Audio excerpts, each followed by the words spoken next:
Augustine, Philosopher and Saint, lecture number 6. We're now concluding our survey of Augustine's life. We've been looking at the Confessions for the past 3 lectures, his great spiritual autobiography, but now we have to look at the part of his life that goes beyond the Confessions. He'd narrated one part of his life up to about age 35 or so. Now we need to look at the rest of his life beyond the Confessions. That period of his life, the rest of his life after his conversion, can be divided into 3 periods. Think of them as the 3 periods of Augustine's career as a Christian writer, because his career as a Christian writer begins very soon after his conversion, just a few months afterwards. So you can think of the time that the Confessions narrates up to his 33rd year or so, and then the rest of his life, which is his career as a Christian writer. There's 3 periods. I'll call them the early period, the anti-Donatist period, where he's arguing against a schism called the Donatist schism, which I'll explain. And thirdly, there's the anti-Pelagian period, where he's arguing primarily against what's called the Pelagian heresy. In each one of these periods, he's doing quite a number of things, but the dominant theme in this middle period is the anti-Donatist writings. The dominant theme in his last period is his writings against the Pelagians. And the early period, he writes a lot against the Manichaeans, but he's also doing a number of other things, which I'll talk about. So let's start then with the early period. Augustine has rejoined the church. He's converted. His will is now wholly set on the search for wisdom, which is philosophy. He's not yet baptized, but he's put his name in to be baptized, and he'll get baptized in the next year in Easter, 387. The conversion takes place in the summer of 386. He gets baptized in 387. In between, he goes to Cassiciacum, which is the name of a villa just outside of Milan, owned by a friend of his named Romanianus. He's quit his job as a teacher of rhetoric, and now he's thrown himself upon the patronage of this friend from Africa, from his home province, who owns this villa about a day's journey outside of Milan. He retreats or retires to Milan and writes philosophical dialogues and studies philosophy. He writes dialogues modeled after Cicero, who wrote philosophical dialogues modeled after Plato. He pictures himself and his friends having philosophical conversations about the nature of God, about the nature of happiness, refuting the skeptics, and discussing the order by which God creates and sustains the world. And also, in these dialogues, he proposes a kind of program. He's got a big project going. It's a very peculiar one for a church father, and it's one he gives up fairly soon, but it's completely philosophical and largely secular project. His project is to study the liberal arts. He's got a sketch of the 7 disciplines of the liberal arts, which later become the medieval quadrivium and trivium, if you know those terms, the 7 liberal arts. And he thinks of it as a graded progression. You go from grammar to rhetoric to dialectic, which is the same as logic, and you go on until you reach the chief of the liberal arts, which is philosophy. When you get to philosophy, then you go full-time into the study of wisdom, and the aim of philosophy is to catch the glimpse of the vision of God. Now, all of this sounds very secular, right? It's quite an astonishing thing that right after his conversion to the church, he's engaging in this really very secular philosophical project. And as I say, it doesn't last very long.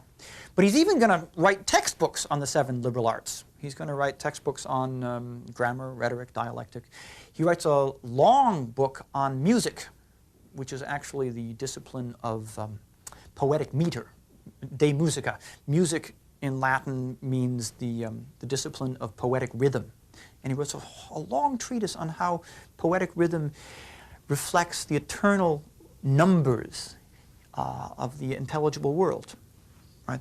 The rhythm in poetry is called numbers. And that's temporal numbers, and that reflects eternal numbers. And so you can ascend from study of these temporal numbers to eternal numbers. Well, all of the liberal arts are supposed to lead from a study of temporal, earthly things to an understanding of eternal things. Well, that lasts for a few months. And then he leaves Cassiciacum and goes back to Milan, and he gets baptized in Easter of 387 after being catechized by Ambrose, the Bishop of Milan. And catechism here means the formal process of being instructed in the Christian faith to prepare you for baptism. So Augustine always thought of himself as receiving the Christian faith from Ambrose, right? Sort of Ambrose passed on the Christian faith to him in this catechism and instruction, and also by baptism. After he's baptized, he returns from Italy to Africa, although while he's still in Italy, his mother dies. We heard about that in the Confessions. He buries her there in Italy, goes back to Africa, and he founds a monastery in his hometown, in Tagaste, in Roman Africa. This is probably the first monastery in Africa. He's introducing really a new trend in Christianity into the old-fashioned African church.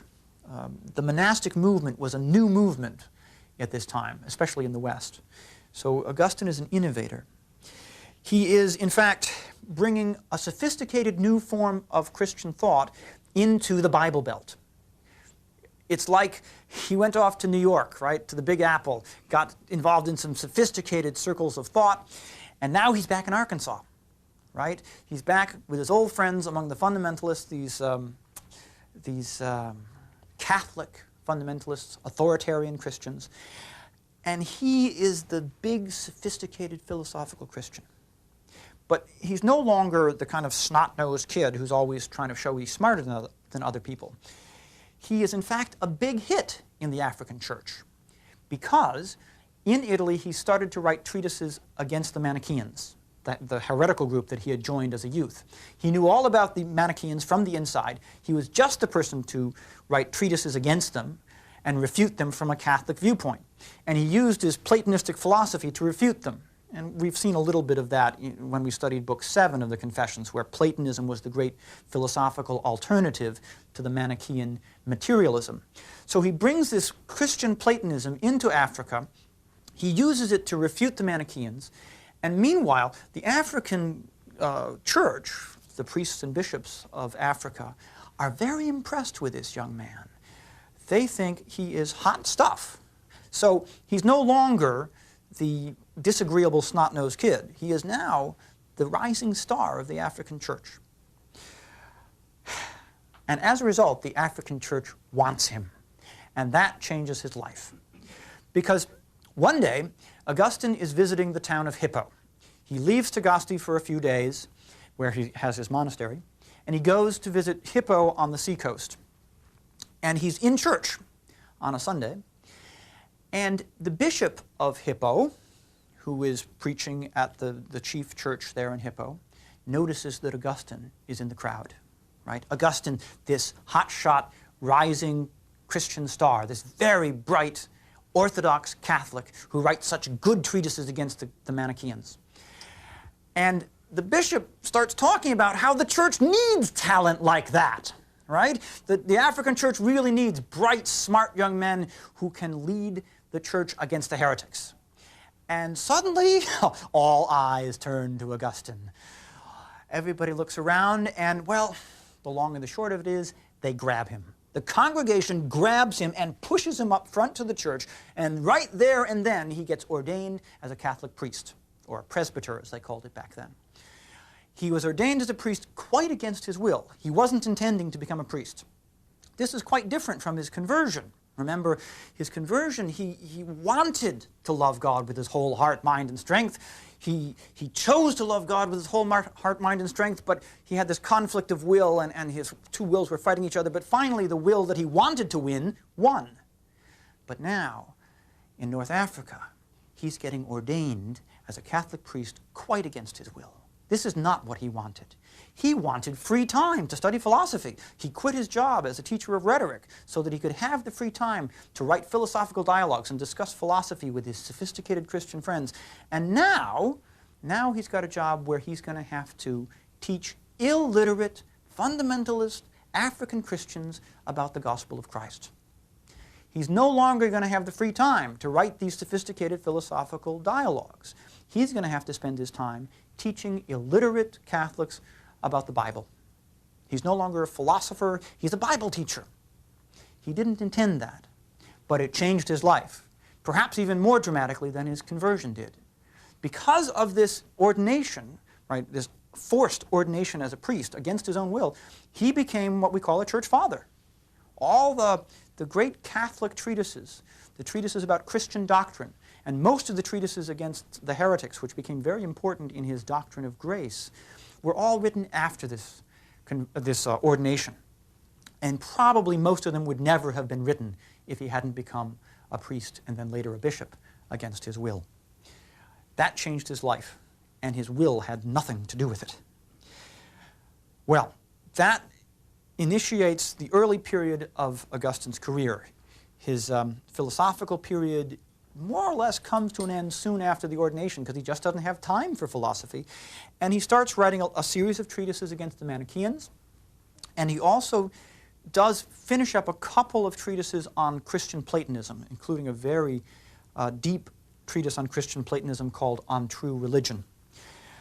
But the real culmination of the early period is the Confessions, the book that we've been discussing for the past 3 lectures.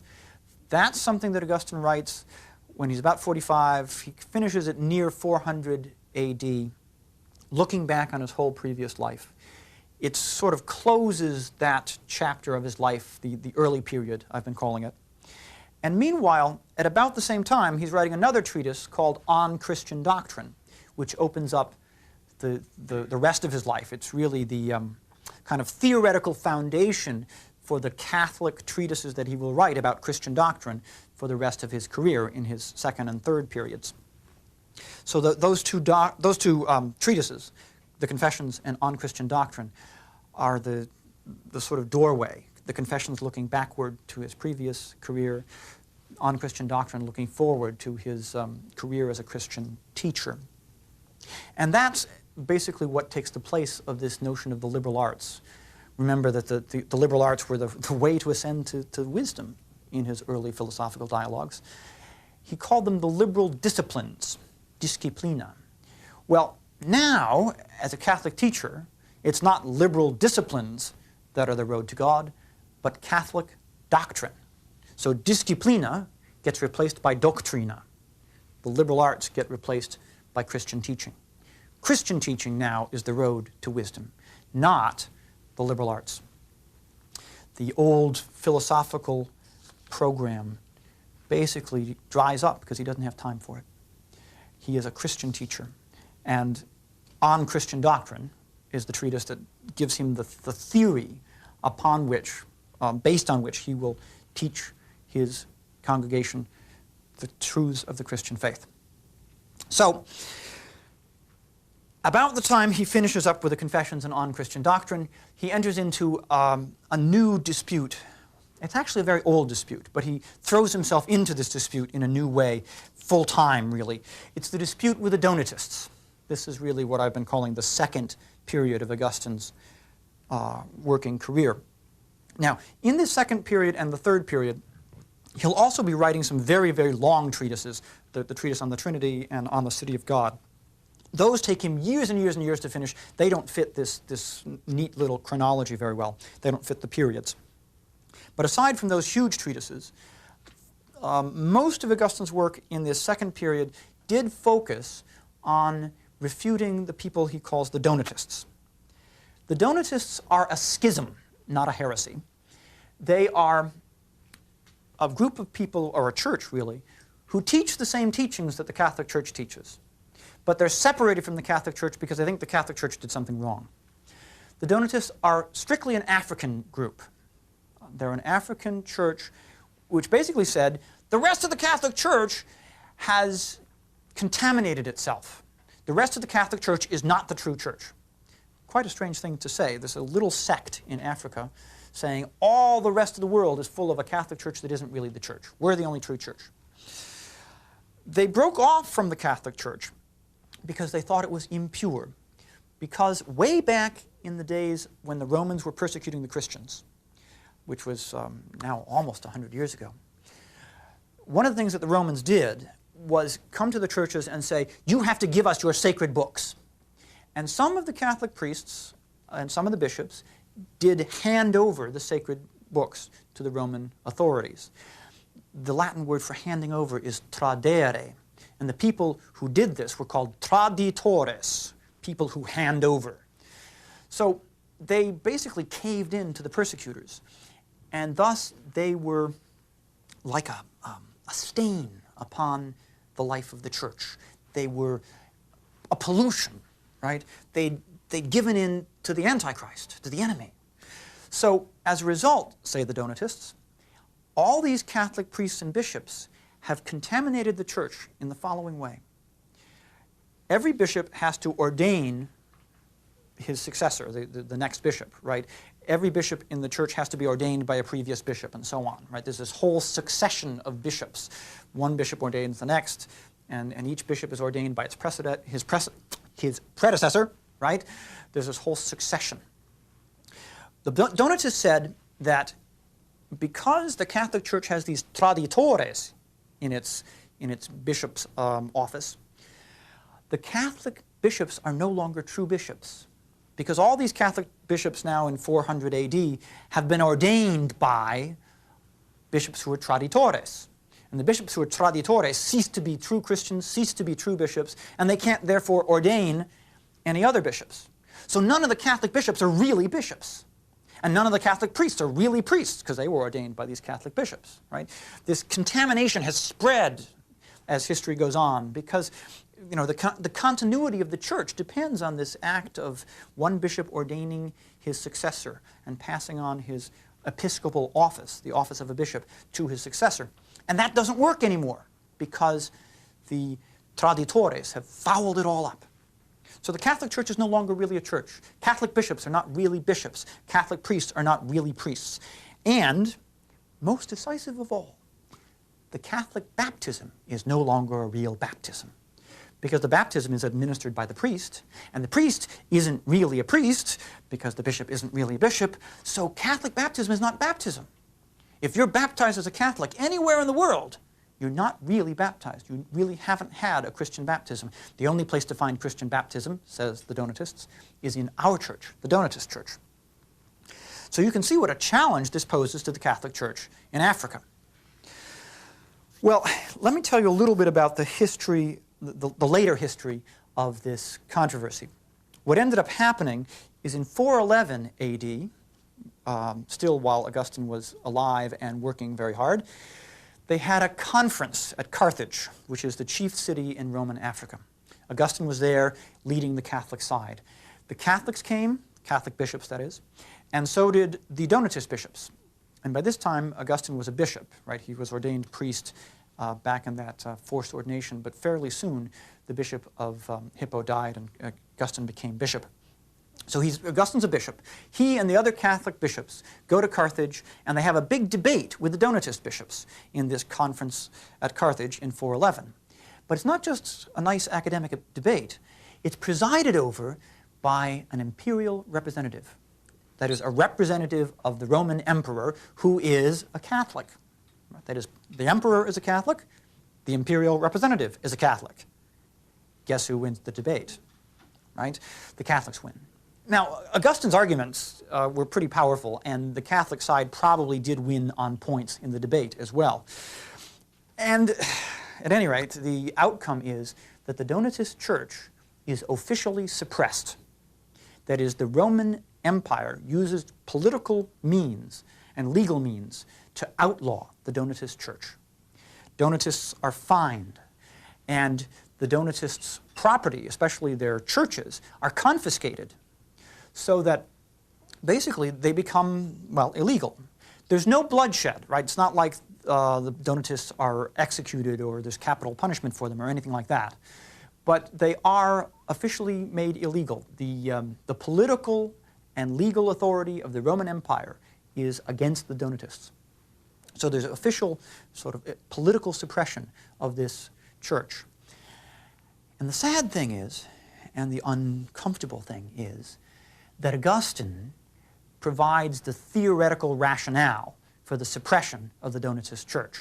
He writes treatises showing why it's a good thing to suppress the Donatist church, to make it illegal, to fine them.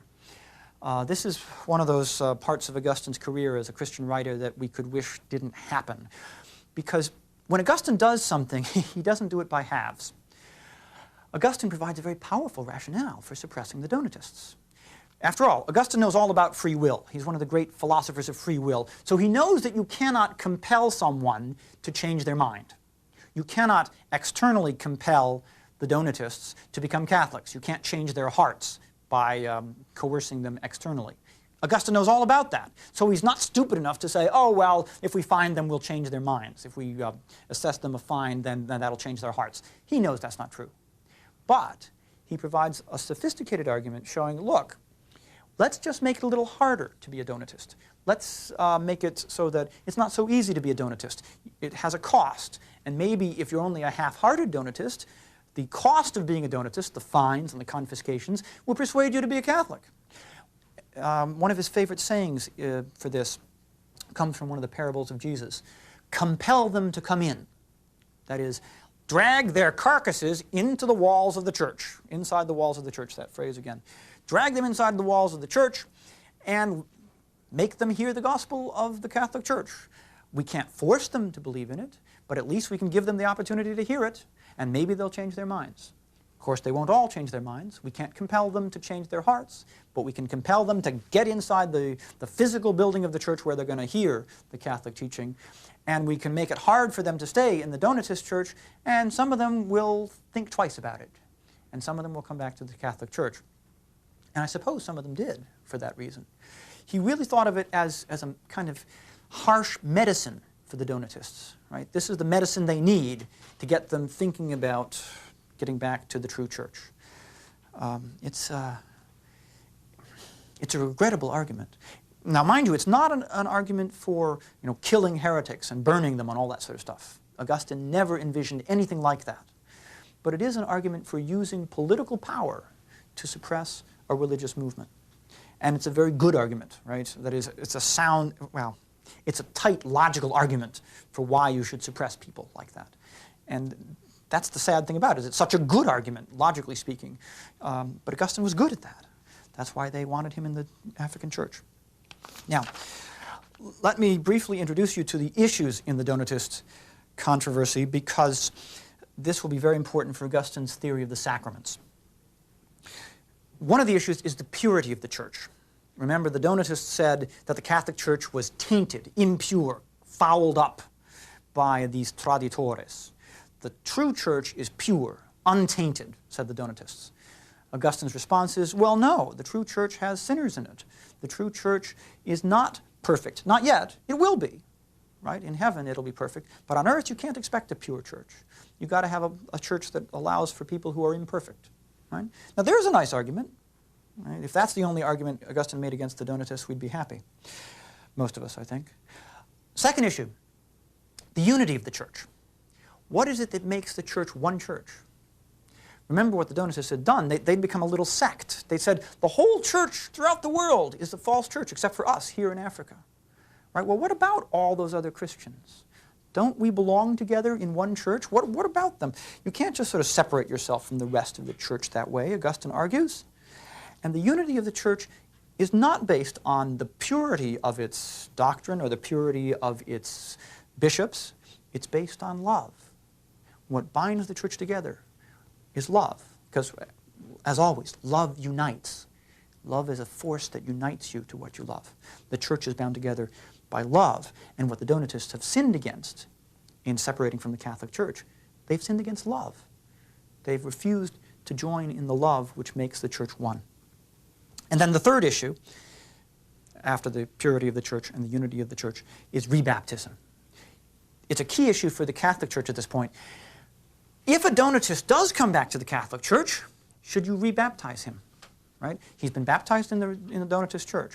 Should you now give him Catholic baptism and thus say that the Donatist baptism isn't a real baptism?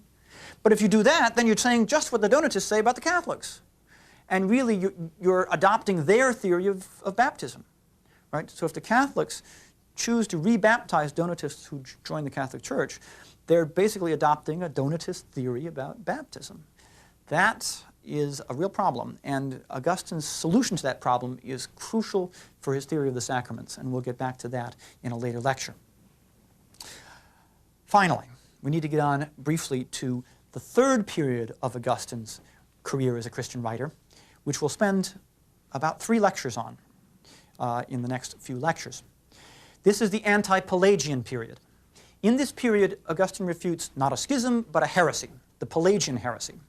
These aren't just people who teach what the Catholic Church teaches but have separated themselves from the Church. These are people who teach the wrong thing. They teach falsehood about God and Christ and the human soul. That's what Augustine says, and the Catholic Church agreed with him. In refuting the Pelagians, what Augustine ended up doing was developing his doctrine of grace, that famous, crucial contribution of Augustine to Western thought, which was the framework that the medieval theologians and Thomas Aquinas and Luther and Calvin and the present Pope all have in common, the Augustinian doctrine of grace.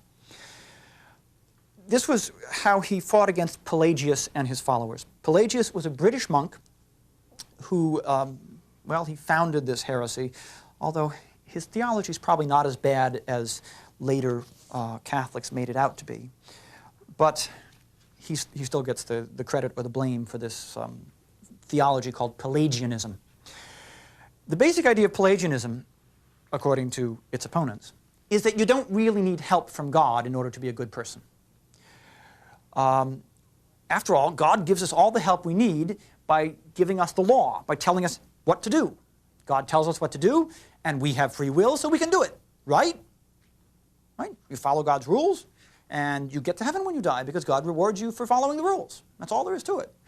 And the only help God needs to give you is to give you the rules, to tell you what the law is. And you have the ability to obey because you have free will. And if you work at it, you can become perfect. You can become sinless, right? You can use your free will and train it so that you become perfect and pure and sinless. Right? There's that theme of purity again. Augustine believes, no, you're not going to get perfect in this life. And furthermore, the law is not enough help. We need not just law, but grace. We need the divine inner help of God. We cannot obey God without God's own help to do it. Our free will is not enough. Our free will is free, but it's not free to obey God fully. Remember that problem about conflict of will in Confessions, Book 8. He wanted to love God with his whole heart, but there's this other part of him that says, oh, not yet, not yet. Let's stay with the concubine for a while. Not yet. Give me continence, but not yet. Right? So you have this will to love God, but it's not sufficient. Free will doesn't do the job. It's not all you need. You need the help of what Augustine calls grace, God's inner help, which we're going to be talking about quite a bit in the next couple of lectures. Let me give you then 3 arguments that Augustine uses against the Pelagians to introduce you to the kind of writing he does in his third anti-Pelagian period. Why do we need divine help in order to obey God? Why do we need grace? Why is grace necessary is the key question. Here's 3 arguments that Augustine gives for why grace is necessary for us. 1, Catholics pray, forgive us our trespasses, right, in the Lord's Prayer. Forgive us our trespasses as we forgive those who trespass against us. Most Catholics pray this every day, right? Forgive us our trespasses. Well, that tells you something about your life, doesn't it? If you have to pray that, it means you've been trespassing. You've been sinning. You're identifying yourself as a sinner. You need forgiveness. You need God's grace of forgiveness, right? When God forgives a sinner, this is grace. This is undeserved kindness, right? We don't deserve forgiveness because what you need to have forgiven is precisely your sin, which deserves condemnation and punishment. But instead, God in His mercy forgives your sins. And that's what you're praying for when you pray, forgive us our trespasses. When God forgives your sins and your trespasses, that's grace. That's a kind of help that you couldn't have earned, because all you've earned is condemnation with your sin. So that's an unearned gift. And you couldn't live in God's sight without that unearned gift of forgiveness. That's why you pray for it every day. Forgive us our trespasses. Secondly, Augustine argues, not only do Catholics pray this prayer all the time, they baptize their infants. Catholics baptize infants, and that means that they need it. Right? You wouldn't baptize infants if they didn't need it. And through baptism, infants get another gift of grace and forgiveness, literally a gift of new life. We wouldn't be baptizing them if they didn't need that gift, Augustine argues. And thirdly, without grace, our love for God is not sufficient. It is servile. We don't really love God. We obey God out of fear.